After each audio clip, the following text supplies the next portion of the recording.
Good morning, guys. If you are up, you just watched the Australian Open women's final. And I just wanted to come on and give my thoughts on the match. Uh, Here's the thing, my favorite part of the match was the interviews at the end. I thought that was the best part of tonight's match. I loved Jen Brady's speech, so classy in defeat. Uh, Talking about how much she appreciated her treatment in quarantine. A lot of people were complaining about quarantine, saying it wasn't really fair, which, of course, really, in reality, it probably wasn't fair that a bunch of people can go out and practice, best athletes in the world, excuse me, and some of them are not allowed to go out and practice. But she said that everybody treated her great. I'm not getting choked up. I literally just have something in my throat. But anyway, so she was so classy in defeat. She thanked everybody for how she's being treated in quarantine. She was awesome to Naomi Osaka. She said her mom was at home crying.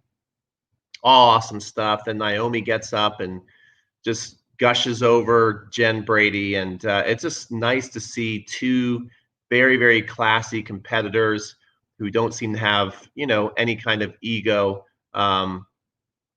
in the finals doing their thing. Now, with that said, the final itself I found very underwhelming, and I was very disappointed because of everything I just said. I really like both of these women. I would have been happy for either one to win. Certainly happy for Naomi. She's building her legacy. She's literally becoming a legend before our eyes. This is now 4-0 in Grand Slam titles in her early career. So she's well on her way, and she is now clearly the world's best with no real rival that I can think of. Let me know if I'm missing something here, but Naomi seems to be staying on the hill alone with no one really I can see to challenge her. And I was hoping and thinking that Brady really could. They played a great match at the U.S. Open, and I thought if Brady could play anything like that, that Naomi was going to have a really tough time. And Naomi in the award ceremony said the same thing. She's like she was very nervous for this match, and she knew that once she played her at the U.S. Open, that she could be in a lot of trouble against her. Now that didn't happen tonight because let's face it, both players didn't really put in their best, not even close to their best. So it was nothing like the U.S. Open final, which really disappoints me. So as you guys come on in, we're on live. Let me know what you thought of the final. Did your favorite player win? Did you enjoy the match? Did you think it was a good match? Is there something I'm missing here?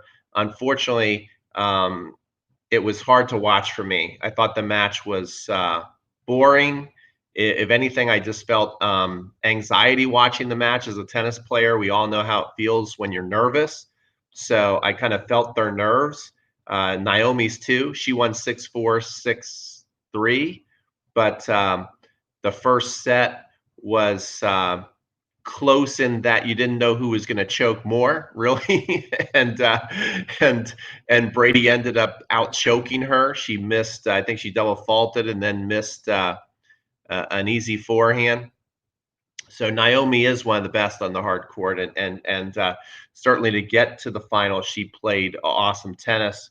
And but I did feel, I just have to be honest, I did feel that Naomi didn't even play close to her best to win tonight. She didn't need to. She was so nervous in the first set. I didn't think she played well at all in the first set, and Brady played even worse. And then the second set, Naomi lifted her level a little bit, but it was more that Brady and hear me out on this, was in such a hurry to lose. Now I've been in a hurry to lose too. It's not actually that you want to lose or you can't wait to lose or you can't wait to get off the court. It's just that you're so overwhelmed by the situation, which Brady clearly was, that you start really rushing without thinking. And even though you keep telling yourself to focus and fight, and you say all these things to yourself, trying to get yourself pumped up, when the incoming ball comes, for whatever reason, you just keep rushing your shot. You keep missing shots. You can't believe that you're missing the shots that you're missing. So things spiral faster out of control. So people who are watching many times will think that you're not even trying, or you're quitting, or you're tanking, or you just can't wait to get off the court. And I don't think that Brady actually was doing that on purpose. I don't think she was going, "Oh, I just can't wait. I'm in the finals and I just can't wait to get this over with because I'm just so disappointed with my performance." She just literally couldn't help herself. She spiraled out of control, didn't play very well at all. Um, it went from bad to worse, and so Naomi didn't really need to even show us all the skills she has. If Brady would have played her best, then Naomi would have had to play her best, and we would have had a great final. And so I'm really disappointed because I love tennis. I really love both those ladies. I was excited. I didn't even need to set my alarm clock this morning. I just got up because I was pumped up for the match, and I was hoping. I knew that this was a possibility, especially for Brady, since it was her first time there. I knew it was certainly a possibility that she could be overwhelmed and put in an underwhelming performance, which is exactly what happened. And Naomi was nervous too, understandably, because that was the first time she was really by far the favorite, and so that carries a certain amount of pressure too, and that's what we saw. And for me as a tennis fan, someone who loves tennis and knows that typically in the final you're going to start to get some people paying attention who don't necessarily uh, know much about tennis, maybe don't even like tennis that much, but they figure they're going to give it a shot. And then for those people who watch tonight's match, they probably did not become a fan of tennis. They did not hang around for the for the award ceremony, so they didn't see how awesome these two ladies were. And I think that was probably the best chance of somebody who's never really watched tennis to become a fan of tennis, to see how classy our athletes were, and they are both so classy in victory and defeat. And so to me, that was the highlight of the match, seeing how I just really just liked them both better after watching that. But watching the match, I think a lot of people who watched tennis for the first time tonight were probably like, this is pretty boring stuff. Like, it wasn't impressive to watch. It was just basically I hate to put it this way, but it's a word that came into my head. So I'm here live. So I'm just going to say it. I felt the match was a choke fest back and forth. It was a choke fest until the first set was over, and then Naomi just relaxed a little bit, and then Brady just completely freaked out and played worse and worse. So, and then she played a little bit better at the end to make a couple of games come back, and then she just gave it away. So that's the match. So if you didn't watch the match, don't go watch the highlights because there's not really any to watch. So let's see. Omar's on. He says, the guys I was watching the match, all she said was the one to beat, but only on hard courts for now. So anyway, yeah. Thank you for being on the call, Omar. Let me know what you guys thought of the match and who you want to win. I think probably most people wanted Naomi to win because a lot of people still don't know who Jen Brady is. Jen Brady did not show who she truly is tonight. Give her a chance. I hope that maybe next time she gets to that big occasion, she can play better and show more of what she's made of. The weaknesses that she, besides the just obvious nerves, the weaknesses that she does have that she's going to have to improve were exploited. I said it in the broadcast before. I actually picked Brady to win. I thought if she played her game, she actually could beat Naomi, and I thought maybe Naomi might be a little more nervous, and she was nervous, being the front runner for the first time. But Brady didn't really show up tonight. But even just clearly, what she still needs to work on is when she gets moved outside the tram lines, as they say, when she gets moved in just past a single sideline from side to side, she's not a very good defender, and that was exploited. So from that's something that it doesn't even matter if she's nervous or not. That's a weakness right there. She's very weak defending, and her backhand's going to need to improve. Her backhand especially on the move. Her backhand on the move is not very good. Was exploited tonight, and she can be very erratic on that side. Although she was erratic with everything. First serve's way off. Barely made a first serve. She screamed to her box that she needed to make some more first serves, but I'm not really worried about her serve. Her serve motion looks good. I think she's got a good serve, and I think tonight was just a bunch of nerves that made her choke her serve away. But I think two legit weaknesses that if she wants to win a Grand Slam, I don't know if she can. I think she works extremely hard on her fitness, so I don't know. Maybe it's a gift that she doesn't have. We're all given certain gifts. Maybe she's just never going to be able to defend going out wide to balls. But she will need to improve her agility. So she's going to need to improve her agility, and she's going to need to improve her backhand. Her backhand.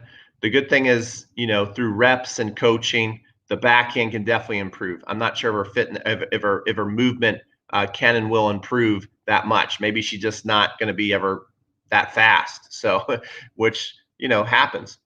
First set was good, but disappointing final. Yeah, it was a disappointing final, guys. I'm not going to lie. I'm not going to sugarcoat it. I was hoping for a lot more, got a lot less, and but that I'm not at all. If you're just joining us, I'm not at all bagging on the actual competitors. In fact, I'm just disappointed because I really like them both, and I was hoping that more people who are not exposed to tennis would have really become fans of tennis, because they could have really put on a great show. They put on a great show at the U.S. Open, and so that's why I was able to wake up without even setting an alarm clock, because I was hoping to see a repeat of that, and we didn't.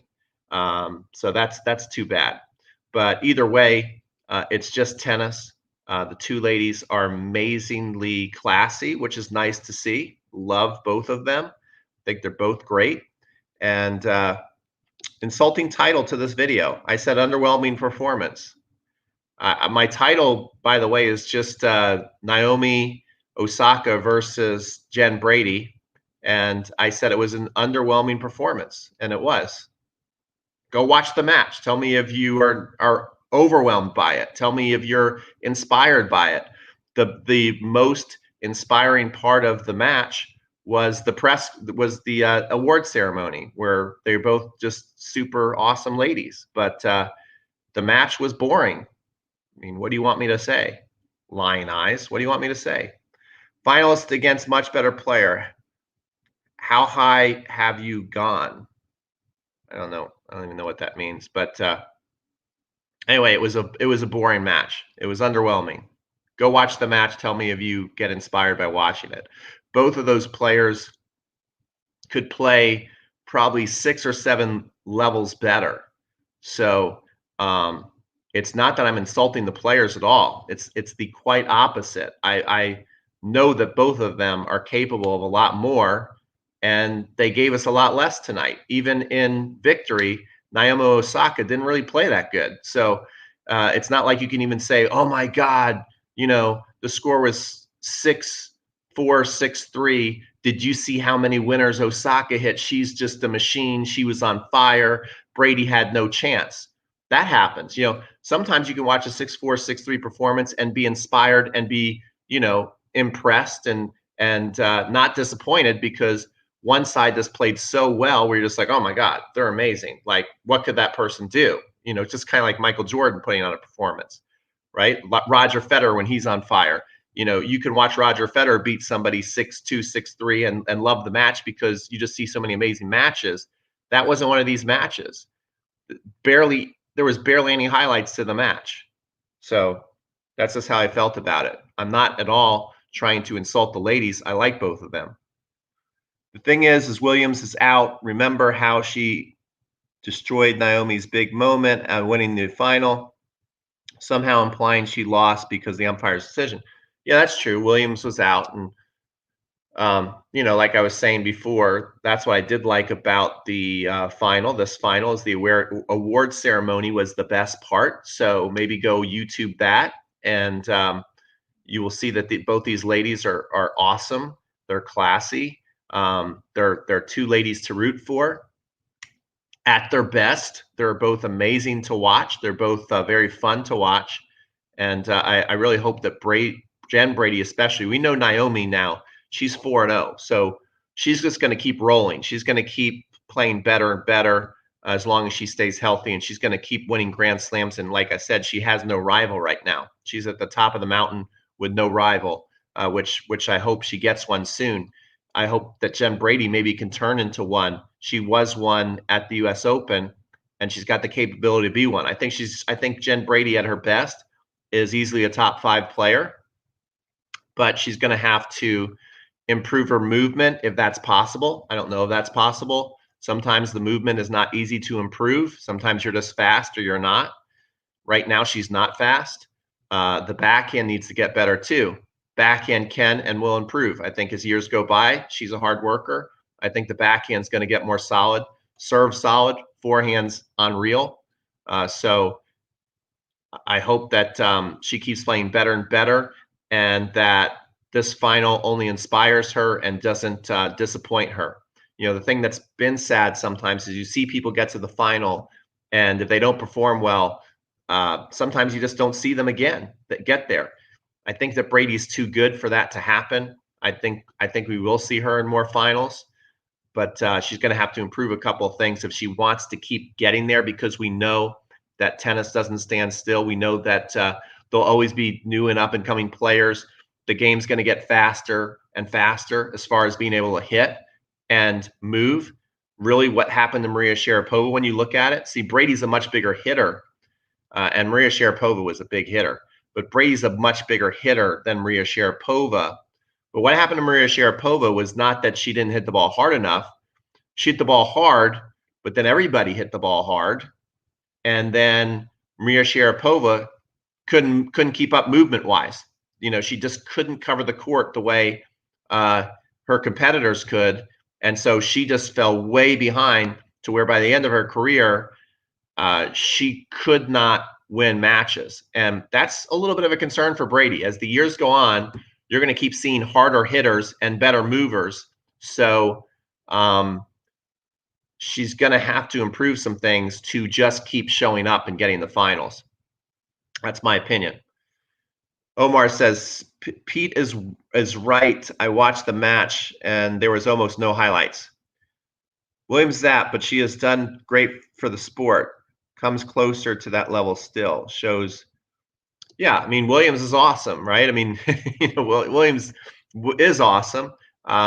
Maybe she can get to another. I think Wimbledon's her best shot. She can serve well and dominate off the first shot still.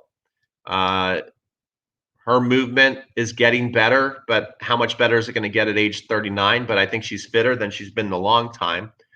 But I think that really right now it's Naomi's tour, and that's a good thing. Naomi is very fun to watch. She's got a lot of game, serves awesome, forehand's awesome, backhand's awesome. Doesn't really come to the net that much. Her movement is incredible, and she's good at. She's just interesting to watch. You know, she's very cute as far as she's just the things that she says are just awesome. She comes up with some great lines. She said something like going into this final that she plays best in the finals because no one remembers who came in second. No one remembers that. You know, they only remember the one who's engraved on the trophy. So that was definitely the line of the tournament so far, and I think that is a line that people remember forever about her. I think she made a line that is going to be a building. It's going to be part of her legacy. Everybody will remember that she said that, and then that she went out and won. So I think that was pretty cool. So yeah, not the same level. Was not the same level. How much Osaka reminds me somewhat of a young Nole. As far as how, maybe movement wise, she's a great mover. Yeah, I don't really see the similarities too much with her and Novak Djokovic in that for her for her field, the women's side, she's also, besides being a great mover, she is the most powerful player out there right now. Uh, I think that Brady has the biggest forehand, but her backhand is way, way off. So, but Naomi dictates right off the first shot and is usually controlling the point, and she can play great defense too. Novak is a little bit more of a counterpuncher. He can certainly play offense, but I don't really see him just going out there and just, bullying people all the time. Lots of times, it's just that he is a wall, but he can play offense too. I'm certainly not calling him a pusher or anything. Should the WTA play best of five? Well, I don't know. I mean, they've done the three sets for so long that I think we're all used to it. I think the tour is used to it. So I'm not a big one to push for change in any regard. I think that seeing the men and some of the right here, seeing Tsitsipas and Nadal, and how Tsitsipas came back and made that a 5-set thriller. I think it would be a shame if you ever saw the men go to 2 out of 3 set. I'm not ever seeing that they're thinking of lengthening the matches. I'm not seeing they're going to go, you know what, we need to have women now do 3 out of 5. That's not going to happen. My fear is that they bring the men down to 2 out of 3 sets and in Grand Slams, and I think that would be a huge mistake, because it is thrilling to see the all-out wars 5-setters at Grand Slams. So we're never going to, and I'm not saying that it wouldn't be cool to see women go to 3 out of 5 sets, but it's never happened. And with everybody always wanting to speed things up, that's certainly not in the talks. Like, oh, we need to have the women be 3 out of 5 too. If anything, they're going to make the men 2 out of 3. There's even talks of making some events first 1 to 4 games. I mean, so we just have to pray that they keep the game intact and they keep the 3 out of 5 sets for men. All right.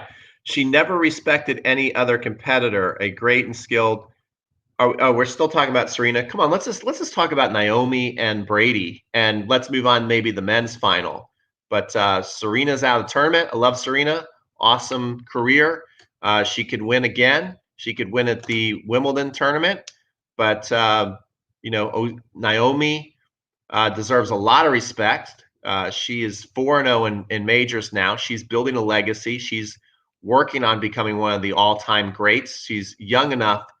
The numbers are there. She's young enough to do it, guys, to become an all-time best player. So let's give her that respect. And also, Brady, keep your radar out on her. I was disappointed in her performance, and I know that she was too. She's an awesome person.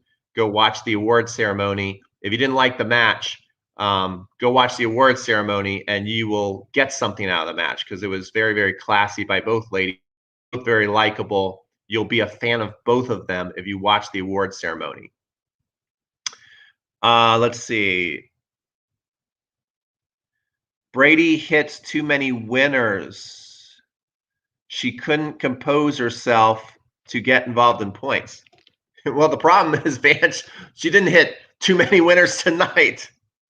She was going for too many winners, but she didn't hit too many winners. But I think because her movement, he meant to say errors, my bad.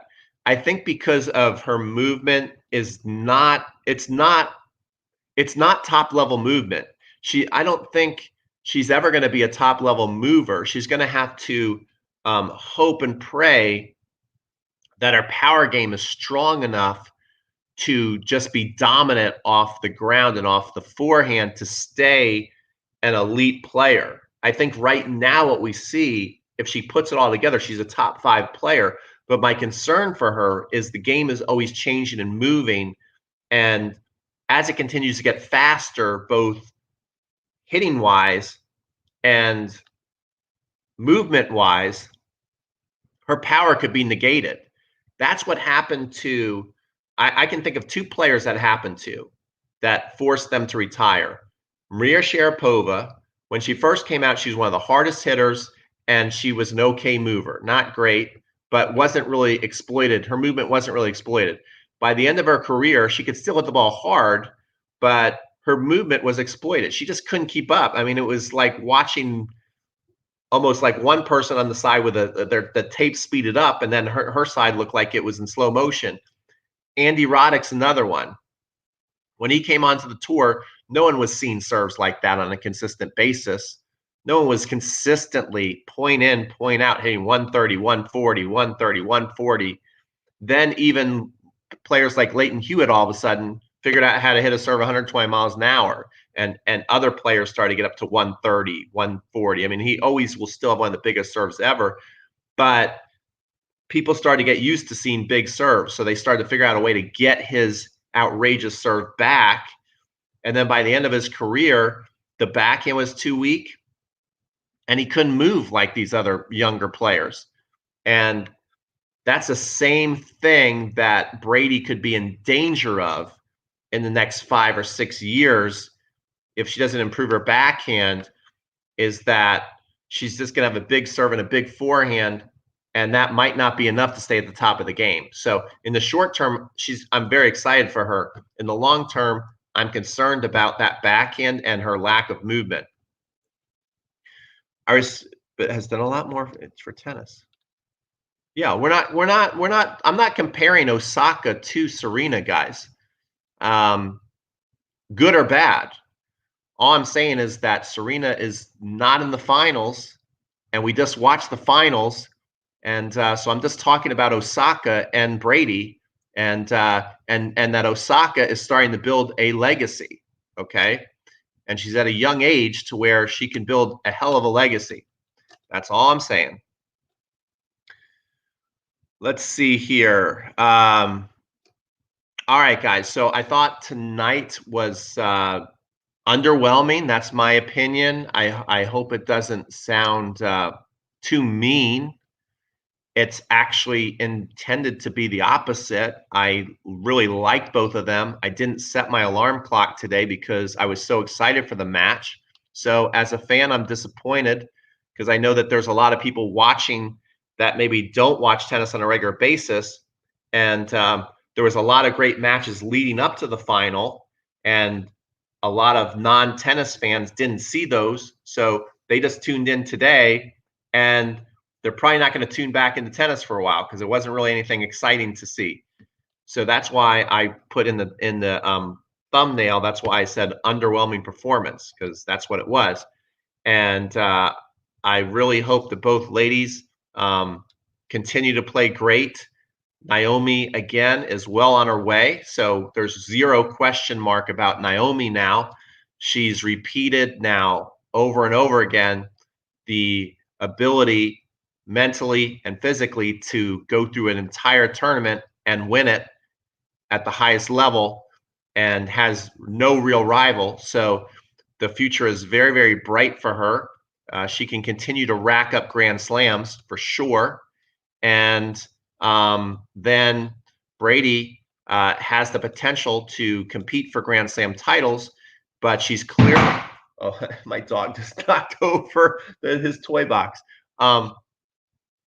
But Brady's going to have to clearly be able to perform better in big matches, and she's going to have to improve her backhand and her movement. Underwhelming, but not surprising, I guess. Yeah, not surprising. First time you get to the Grand Slam, so there you go.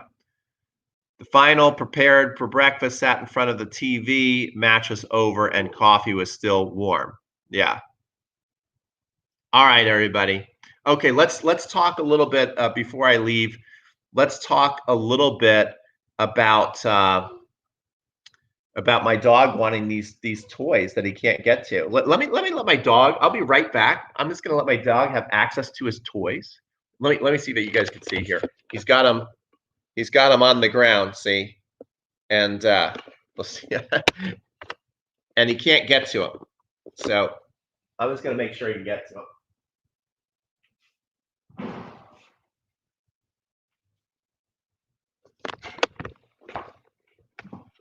Okay, so that was my partner in crime, B2. Now, Now he's got access to his toys. And of course, he's going to bring them over to me to throw. But let's talk about, hopefully, I mean, this has, again, potential to be an all-out blockbuster match. Medvedev versus Djokovic. Let's talk about I guess, the elephant in the room. Will Medvedev, is there a chance that Medvedev shows up too nervous to perform? We know, I mean, I think everybody would agree that if Medvedev plays at his best and Novak plays at his best, that the match will be outstanding. Do we all agree on that? I mean, can we all agree that if Medvedev plays at his highest level and Djokovic plays at his highest level, it's going to be a great match? You can't say that about everybody, right? I mean, there are certain players that if they go against Novak and they're playing their absolute best, they're still going to get smoked. There's only maybe a handful of players you can say that about in the world, that if they play their absolute best and Novak plays his absolute best, that's a great match. Medvedev is one of those players. But is there a chance that Medvedev shows up to the final and is too nervous to play, just like Jen Brady was? Or do you expect that Medvedev now has enough matches under his belt, enough big matches under his belt, that he's going to go and he's going to play great and we're going to have a great match? So let's see. Medvedev has a 35% chance of winning. That's a very specific percentage. Okay. The most dangerous thing about Medvedev is he almost doesn't care. For him, it's like another day at the office. Yeah, he does appear to have that kind of just like, I just go on the court and turn it on. And so it could be really, really good. I mean, he's somebody who has stood toe-to-toe with Djokovic and taken him out. He just beat him at the ATP Cup. I watched him beat him in Cincinnati, and Djokovic played pretty good. And at times I looked at Djokovic's face and it kind of looked like, what do you do against this guy? And that's kind of interesting to see Djokovic do that, because Djokovic is that player for almost everybody, to where you play points just like you can't win a point against him. Medvedev goes in that lockdown mode. He did it to Tsitsipas. He's been doing it the entire tournament.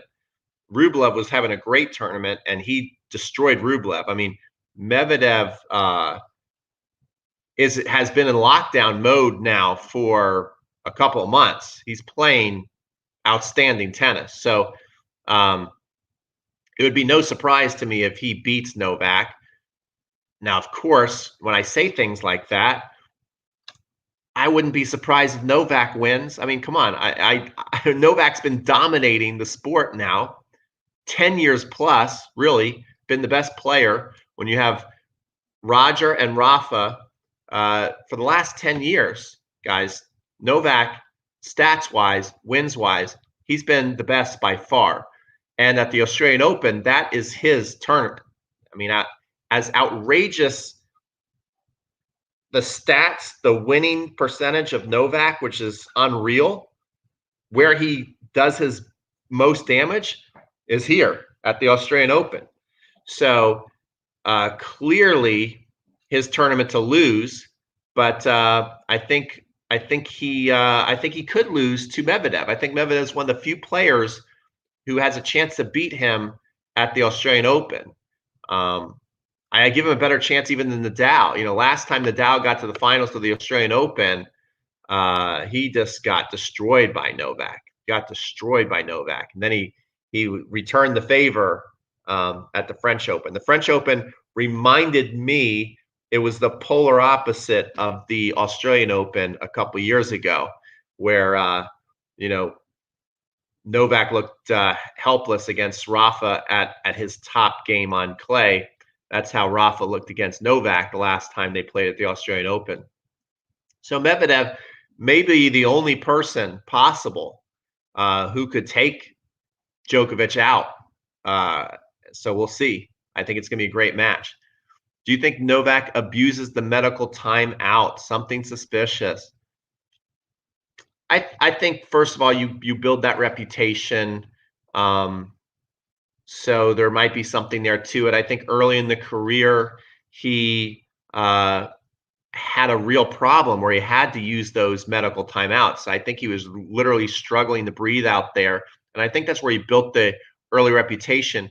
if you look at him match in and match out, tournament in and tournament out, is he doing it at an abusive rate? I don't think so. I mean, I think if you look at him the last 5 or 6 years, he doesn't really abuse the timeout situation. I think he did that more early in his career because he literally couldn't breathe out there. So I think every time he does it now, people look at it as a gamemanship and not realistic. But when you're winning almost all the time and you win in a very physical way, so you're always on TV, you're always winning, and you have a very physical, brutal game. From time to time, you need a medical timeout. There's things going on the court and within your body that within the rules you need some help, so you need to get some help. So I think in a lot of different areas of the game, Novak gets a bad rap that he doesn't necessarily deserve. Medvedev has a weakness, not too good at the net. If Djokovic drop it, yeah, that's a good point, Omar. That's a really good point. That's a very good point. Djokovic has an outstanding drop shot and obviously passing shot. And Medvedev, I don't think he's terrible at the net, but certainly much better at counterpunching, much more comfortable reacting side to side and reacting to offense than he is having to come in on a really tough drop shot and then win at the net. I think that could be a very, very good strategic play, Omar, that Novak should probably experiment with and see how it goes. Medvedev is clearly superior and has beaten the Joker last 2 times on the hard court. I don't know if clearly superior I would agree with, Wally, my friend. I don't know if I'd say clearly superior, but he has had the upper hand lately when we just look at the ATP Cup. But I think it's going to be a great final. All I'll say is if both players show up and play to their best abilities, we're going to be in for a treat. If someone shows up and doesn't play their best tennis, then it could be disappointing like tonight. All right. So, guys, that's it. Thanks for tuning in. On your way out, if you could help me circulate this video around by sharing it and liking it. And if you've never seen me before, subscribe. And also, if you want some help, I'm an online tennis instructor, and probably one of the hardest things for people to do is to serve. So on Monday, right after the Australian Open, we are going into a 7-day serve challenge. So you can go to 7dayservechallenge.com and you can get free training on how to get your toss under control, how to learn how to hit a kick serve, how to hit a slice serve, how to hit a serve over 100 miles an hour. If you've never done that, we're going to teach you how to do that. And you can also send me videos of your serve that I will analyze. So thanks so much for watching, and everybody enjoy the finals. I hope it's going to be awesome.